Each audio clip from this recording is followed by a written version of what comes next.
Hanzo comes through. But Hanzo has looked to be the stronger hero overall in terms of win rate, so that's something that I think that Ace is going to have to consider. And later on, the Gluck, who loves putting Relic on the Genji, one of the better Genji players in our tournament, plays. Will they make that adaptation to the Hanzo? Wow, Cursed Hollow, man. We're having lots of first game Cursed Hollows. And Ace, just knowing that rotation and how strong Science ETC or anything can be Garrosh and Ubarok. You're going to ban out Spider Queen. Pretty scary thing. If you let that Tempest early game through, then it's just going to snowball. You'll never get your turn in. So that's banned off of tonight's first match. And talking about Genji, only 40%, 6 and 9. Even when Genji's super highly picked. But Hanzo, compared to that, having 6 and 3, and even banned so many times. I didn't even have the numbers, so I'm glad you bring those in to like give the hardcore reality of that statement I just made, because it has certainly been a better tournament for Hanzo. In fact, he's risen up to top 3 in terms of first ban, as you can see, in 45 of our 117 games we've had in Korea. That includes part 1 of phase 1. This is all of phase 1. He has soared up, of course, in terms of percentage banned. Maiev is the highest, but only 17 because Maiev was not allowed in part 1. Yeah. We have a different stat there. You can get confused because the others are out of 117. Yeah, it's percentage rather than ban numbers. Obviously, Genji would be the top of the 3 if you just look at the numbers. So I always get worried, G-Clef, when we have teams tick down to the last 10 seconds of first ban, because it indicates it didn't have a plan going into this one. Cursed Hollow, not a map we've been seeing picked very often recently, so I suppose you could make the argument that in recent times, you don't expect Cursed Hollow to be the first map. They were thinking maybe something else should be the first map coming out from Tempest. We will see Malfurion in here. Crazy to see that Rhaegar's pick rate is as high as it is. Remember, this goes throughout all of phase 1, but no doubt Malfurion is working his way into it. Even though Malfurion is super highly picked all the time, I believe his win rate is about at 50%, 52. I think, including Korea and NEU at the same time. For part 2 only, I'm talking about, of course. So he's very highly involved, but against the burst damage as we saw last couple days, he's very weak, and so much weaker before that ice block comes in. So before, if the snowball really goes towards the enemy team of Malfurion, before you have that ice block, then you don't really get a chance to really have your sustain after that, because the other team is going to have that lead for until the end game and possibly the game over before. Yeah, certainly can snowball that way. With Genji being picked here without Uther, they at least grab invulnerability with Tyrael. And this again shows Tempest's inability to flex to the Hanzo in this meta. And that's something that I am worried about going forward. Here comes Hero Sonya with the ETC. Medivh's still available. And possibly a pick they'll consider banning here in the second ban phase. But Tempest's weakness against Ballistics was that they were not willing to draft the Hanzo, and SC was. They do ban the Medivh, so good call here on that one. They sure saw the they saw the from VODs. Friday. They did. They did. Of course, they were here on Friday too, so they were watching the game. And Sonya right now, so dominant in the meta, having 9 and 2, 81% win rate in Korea only.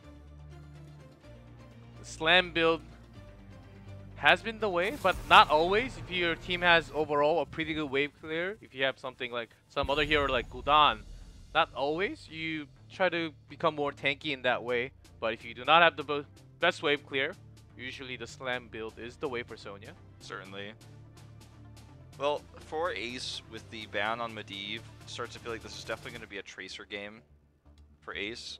So how you play around that for Tempest is what they have to now decide.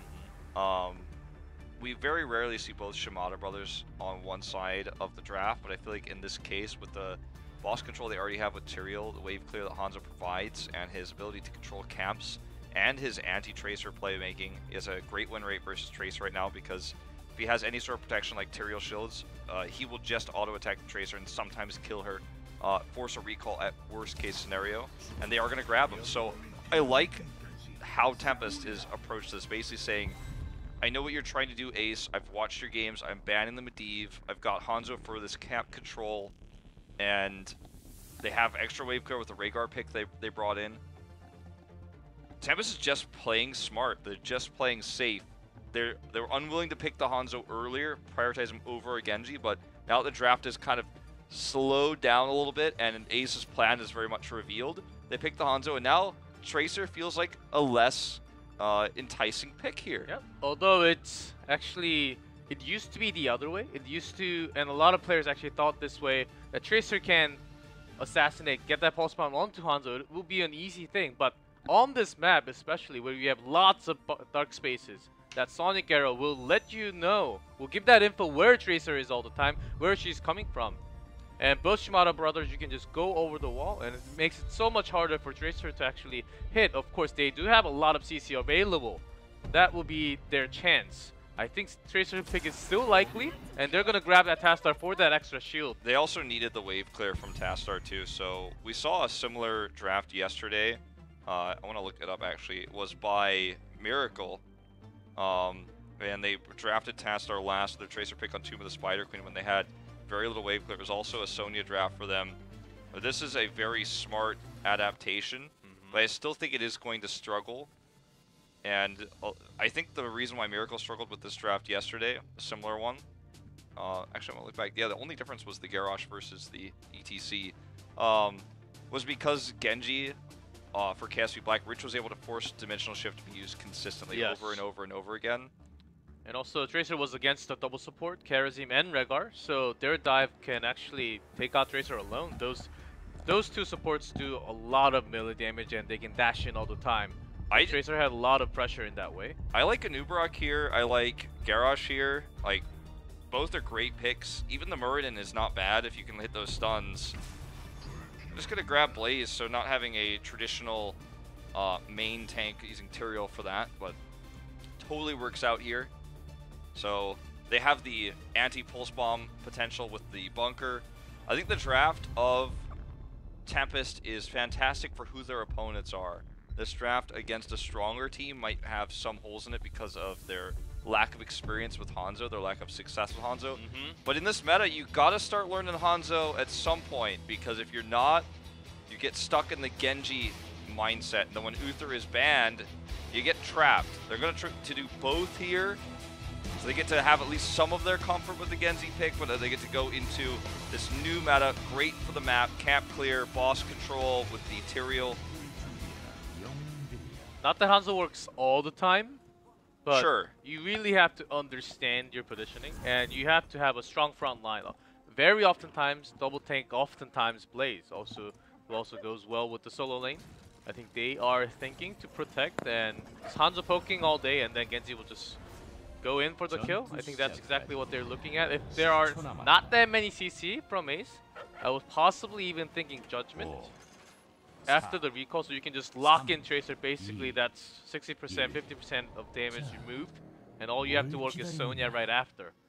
Yeah, especially with the amount of damage that's going to be coming through for Tempest, how quick you can burst down a target if they can get locked in place. I do see a reasoning for this. If this becomes a stomp, like a lot of people are expecting, ourselves included, if this is a very one-sided game, and Tempest gets Curse Point, for example, to get fast 10, then I think Judgment's even more reasonable. If it's a closer game, the Sanctification trade-off I think is going to be, it's just too much. Like if you're playing a competitive game on this map and you pick Tyrael, I think you've got to get Sanct for boss control. But yeah, I like your line of thinking here. And Tempest has already shown they like to pick the Judgment over the Sanctification, even in comps that you wouldn't expect. Lane swap here is pretty cool, but what they're losing bottom is just as problematic. I like the lane swap, and they also had ETC going up because that Hanzo plus Rhaegar, which means a lot more power down, power loss from Sonya, who has been dominating the lane, and oftentimes became a winning factor off the screen because Sonya was dominating the lane so hard all the time against anyone, Dehaka, even Blaze oftentimes. So that's why Tempest actually swapped the lane in chance so that Sonya does not really power up from the beginning of the game when she's going to control the macro. So She's off the lane. Tastar has that wave clear, so going to start with the camp timing now. And we'll grab this camp, the tougher camp, the hard camp here. Look at this invade though from Lockdown. I know Tassadar is missing, he's bottom. Lockdown's going to look to steal this, nearly gets the kill. Camp is reset, leashed here. Now he's going to maybe dash over the wall if KCB gets frisky. Okay, revealed now by that heal.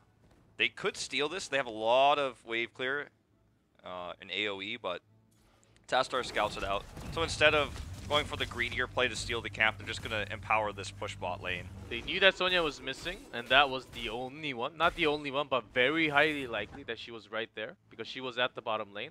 This entire time, Blaze got that extra time to soak in the top lane, which Ace is working on it now. So Tempest already has a faster tempo into this game. Well, at the same time, they're pressuring into the bot lane. Okay. The snowball has already started just from that camp timing and Genji going in, using that time. Yeah, and it's funny because a lot of this comes down to Tassadar being bullied by the Shimada brothers, having to use his dimensional shift early, having to tap as well, then being relegated to the bot lane. And so the Sonya positioning became so obvious, like you said.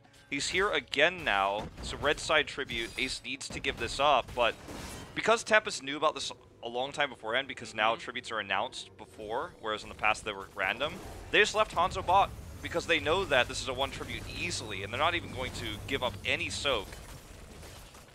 KCB in good position here. And unless they like lose a member all of a sudden, they have more than enough time. So Sonya staying in bot, doing some damage to Hanzo, but actually Dami is doing more damage, getting a lot of that level 1 stack too. You could tell he missed his spear because he has no fury, so that was definitely the issue there. If he hits the spear, it's a different story, I think, but tribute does go over to Ace, actually. Tempest committing a lot of resources to this spell reduction nightcap in the mid lane. A little bit surprised they gave that one up so easily. Gonna cost them big now because the blue side tribute is now spawning, so advantage Ace here in terms of spawning location. They get 7, but it's just a second earlier, so not too significant. Have to say, G-Clef, Ace is continuing to play better and better. They are not letting, they're not just rolling over and dying in this game that Tempest had such a grasp over before. They're turning things around. They're catching up pretty well. I think Lockdown could have went in and stalled a lot of time as a Genji. You can just go in. But that's like, hold on. As big stuns and big damage coming out from Lockdown here. This fight is practically over already. Pulse Bomb goes wide. That is not what you want. And Rush now finds himself locked out here. No holy ground just yet, but there's too much damage. He's slowed. He's trying to use this Whirlwind to make this a trade. Very impressive with that build he's chosen as well. It's not enough to get the kill, but almost breaking through there with his activatable, but he does get taken out. They had only one way of escaping, and Blaze knew that path was the right one.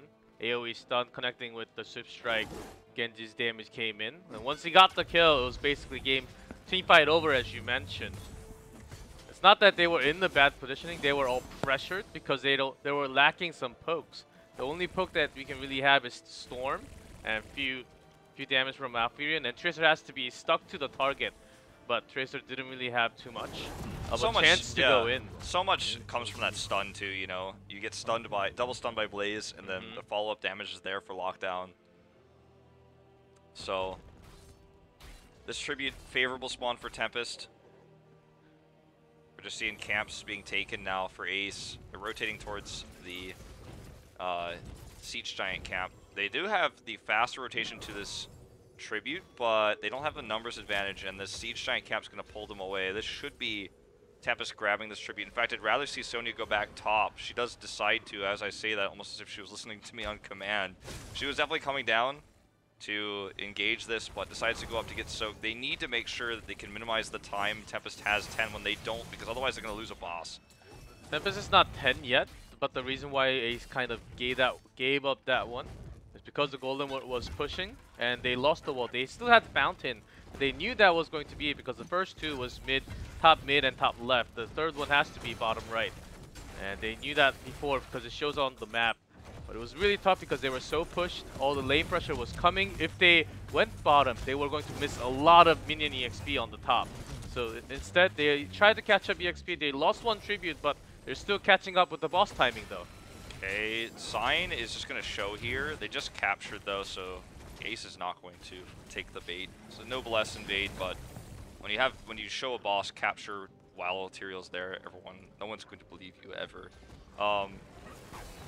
So they trade bosses, which is pretty nice. Oh, the boss root here though is going to probably kill Ace. Yep, he does die. Lockdown goes over the wall just to make sure that he was going to go down. Will get himself stuck there.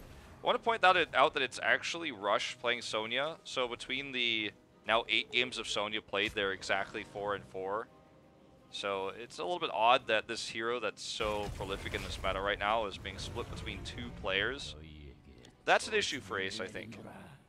And I think the issue continues. I think they want to take the keep with this curse. Genji's already all the way in because, of course, he's not taking any damage. Yeah, I think and he boss wanted is to pushing all the way in. I don't think Ace should have been taking this game. Of course, if you're looking into a longer game, but I don't think Tempest is looking for a longer game. They have Sanctification, they have the bunker. They can go all the way into the core if they don't deal with this. They certainly can. Dami doing so much damage in the backline, completely uncontested. Lockdown just working on this wall so we can have more free roam to go in there and do damage and get out safely. Okay, does get caught by that power slide, but not by the follow-up Malfurion route. Bunker here, going to allow everyone to stagger forward. Just buying some time, eating some damage here. Look at the Tyrael shields as well, helping keep these minions alive. The boss is going to go past this keep. Lockdown harassing KCB non-stop. Does not get any picks though, but this should be enough pressure to look for a team fight under core. Curse is up in 5 seconds, but the boss is going to tank the core shots. And they're going to just look to force this fight. Like you said, Sanctification, Dragon Blade, it's all up. Here it comes, all together. There's a damage and Bunker's up in 8 seconds. There's a Jet Propulsion AoE. It's stunned. The boss is going down. Core is taking some damage. Big miss on the power slide, but Mosh Pit is available. Good Sank here as well. Core does start to go down here. Just not enough damage on the side of Ace. The members of Tempest are well split to minimize AoE damage. It was a close call. For a second there, but they did get the pick on the Tracer, removing that damage, and that is going to be game number 1, going over to Team Tempest. The kill here onto Tyrael at the end prevents the perfect game, but that was about what we expected going into our first map of Cursed Hollow. With the draft like this, and the execution from Lockdown on the Genji was good. They had Tyrael, didn't need to use Sank until the end. They just controlled that top push. You can't trade bosses and then let them get cursed like that, because then your boss is worthless, their boss becomes the Omega boss. So it was a tough one for Ace, and